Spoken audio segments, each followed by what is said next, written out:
नमस्कार दोस्तों, स्वागत है आप सभी का। आज हम लोग सीटेट में रिपीटेड क्वेश्चन के बारे में बात करने वाले हैं।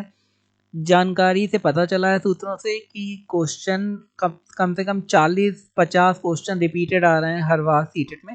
तो ये इम्पोर्टेंट है कि आप रिपीटेड क्वेश्चन देख के जाएं, एक कौन से क्वेश्चन रिपीटेड हैं और कौन से क्वेश्चन आ चुके हैं। तो आज हम लोग 11 जनवरी की आंसर की के बारे में बात करेंगे कि कौन कौन से क्वेश्चन 11 जनवरी में आए हैं। तो दोस्तों चलिए स्टार्ट करते हैं। हमारा पहला क्वेश्चन है, अब क्लियर आपको दिख रहा होगा। हमारा पहला क्वेश्चन है, प्रश्न भूषण किस काल के कवि थे? तो इसका आंसर है भूषण रीतिकाल के कवि थे। तो ये भी काफी इंपॉर्टेंट क्वेश्चन है, तो आप एक बार में ही सारे देख लीजिए। अष्टछाप के कवि नहीं है, कौन से कवि अष्टछाप के नहीं है? ये भी क्वेश्चन काफी इंपॉर्टेंट है जो आया हुआ है हमारा। आगे देखते हैं, जो वाणी द्वारा व्यक्त ना किया जा सके। जो वाणी द्वारा व्यक्त ना किया जा सके वो क्या है?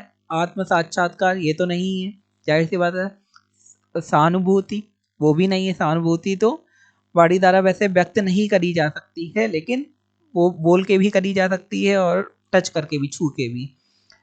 आगे आत्म साक्षात्कार मतलब इंटरव्यू, वो दिया ही जा सकता है अपनी बात। अनिर्वचनीय, जो बोला ना जा सके, तो जाहिर सी बात है। और रहस्य, रहस्य भी बाद में बोला ही जा सकता है, लेकिन अनिर्वचनीय बोला नहीं जा सकता। तो इसका ये आंसर सही हो गया। ये लॉजिक बेस्ड क्वेश्चन है। आगे देखते हैं क्वेश्चन, पेड़ से बंदर कूदा वाक्य में कौन सा कारक है? अपादान कारक, कर्म कारक, संप्रदान कारक या करण कारक? तो इसमें अपादान कारक आपका सही आंसर हो जाएगा। आगे देखिए, चौपाई छंद के प्रत्येक चरण में कितनी मात्राएं? ये बार बार क्वेश्चन आता है और काफी इंपॉर्टेंट है, तो कंफ्यूज मत हो जाना और 16 लगा के आना। आगे देखते हैं, किस मनोवैज्ञानिक के अनुसार बच्चों के संज्ञात्मक विकास में सांस्कृतिक उपकरण एक महत्वपूर्ण भूमिका निभाता है? तो अगर आपने पढ़ा है कि बच्चों के संज्ञात्मक विकास में कौन सा महत्वपूर्ण भूमिका निभाता है, कैसे सांस्कृतिक रूप में, तो आप संज्ञात्मक विकास से कंफ्यूज ना हो जाना कि जीन पियाजे लगाना। तो जीन पियाजे यहाँ नहीं होगा, ये भी ध्यान रखना कि सांस्कृतिक लिखा है। और जहाँ पे भी सामाजिक सांस्कृतिक आता है वहाँ आग बंद करके आप लेव वाइगोस्की लगा देंगे। आगे देखते हैं, अध्यापकों को कक्षा में बहुभाषिता को समझना चाहिए। क्या एक समस्या के रूप में समझना चाहिए कि बच्चे अलग अलग भाषा बोल रहे हैं, या फिर गुण और साधन के रूप में समझना चाहिए, या फिर रुकावट, या फिर व्यवस्थागत मुद्दा? तो एक गुण और साधन के रूप में समझना चाहिए। आगे देखते हैं, निम्नलिखित में से कौन सा अभिक्रमित अनुदेशन का सिद्धांत नहीं है? इसमें नहीं पूछा गया, नहीं बार बार मैं जोड़ देता हूँ दोस्तों, के ऊपर ध्यान रखिए। तो कौन सा नहीं है सिद्धांत? अभ्यास का सिद्धांत अभिक्रमित अनुदेशन का नहीं है, क्योंकि अभ्यास खुद से करा जाता है, ना कि अनुदेशन से। बाकी सक्रिय अनुक्रिया का सिद्धांत, पुनर्वलन का सिद्धांत या छोटे छोटे पदों का सिद्धांत सारा ही बता बता के दिया जाता है, लेकिन अभ्यास खुद से ही किया जाता है। आगे आगे देखते हैं क्वेश्चन, निम्नलिखित कथनों में से किसमें संख्या 3 का प्रयोग क्रम सूचक भाव में हुआ है? तो प्रत्येक समूह में 3 सदस्य हैं, तो संख्या 3 का प्रयोग आप क्वेश्चन ध्यान से देखिए कि क्रम सूचक मतलब एक लाइन से हुआ है, तो प्रत्येक समूह में 3 सदस्य हैं। आगे, इस डिब्बे में 3 पेंसिलों के कई समूह हैं, या फिर मैं इस इमारत की तीसरी मंजिल पर रहता हूँ, इस घर में 3 कमरे हैं। तो इसमें किसमें क्रम सूचक में हुआ है कि इस डिब्बे में 3 पेंसिलों के कई समूह हैं, तो ये क्रम सूचक है। आगे देखते हैं, शुद्ध कथन को पहचानिए। ये क्वेश्चन है हमारा, शुद्ध कथन को पहचानिए। तो परिमाप और क्षेत्रफल का मात्रक समान होता है। तो परिमाप क्या होता है दोस्तों, और क्षेत्रफल क्या होता है दोस्तों, ये मैं बताता हूँ आपको। ये है, सपोज करिए आयत। क्या है ये? आयत। तो आयत का परिमाप क्या क्या होता है? इसकी सारी साइडों का योग इसका परिमाप है। अगर ये सपोज करिए कि 5 है, तो ये सामने वाली भी 5 होगी, और ये अगर 4 है तो ये सामने वाली भी 4 होगी। तो इसका परिमाप क्या हो जाएगा? 5 5 10 और 4 4 8 मीन्स 18।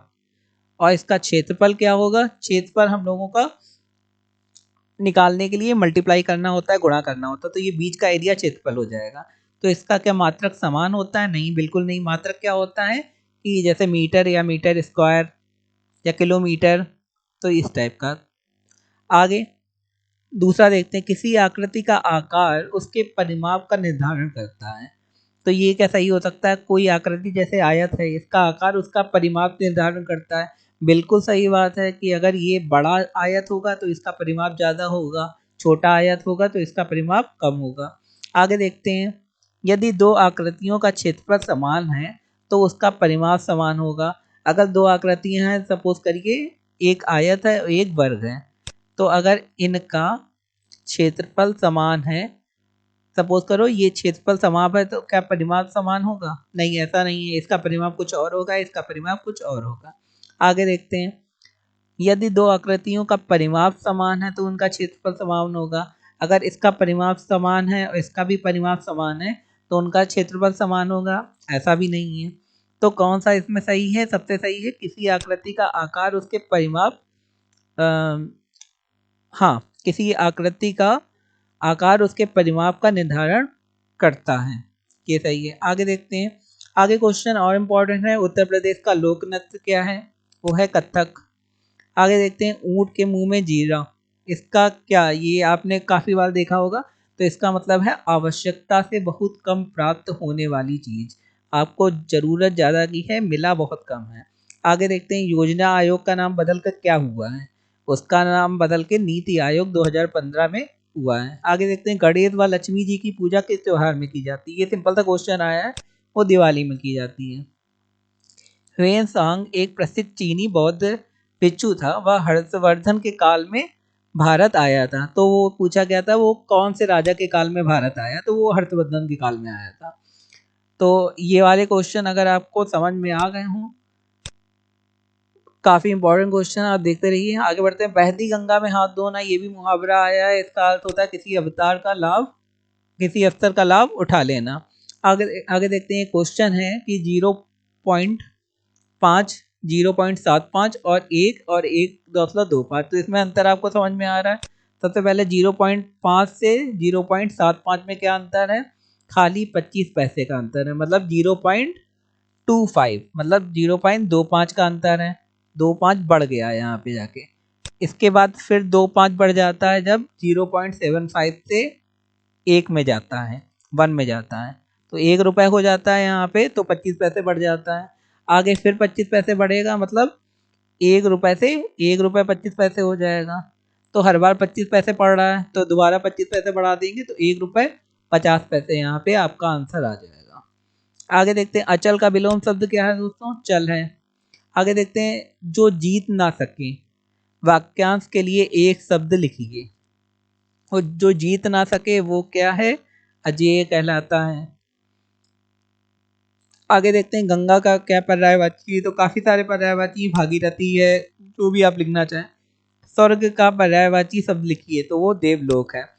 आगे एक क्वेश्चन आया था, जल जीवन हरियाली एक योजना है जो बिहार सरकार के अंतर्गत आ रही है, कब स्टार्ट हुई थी, कब शुरुआत हुई थी? तो वो 2019 में इसकी शुरुआत हुई थी।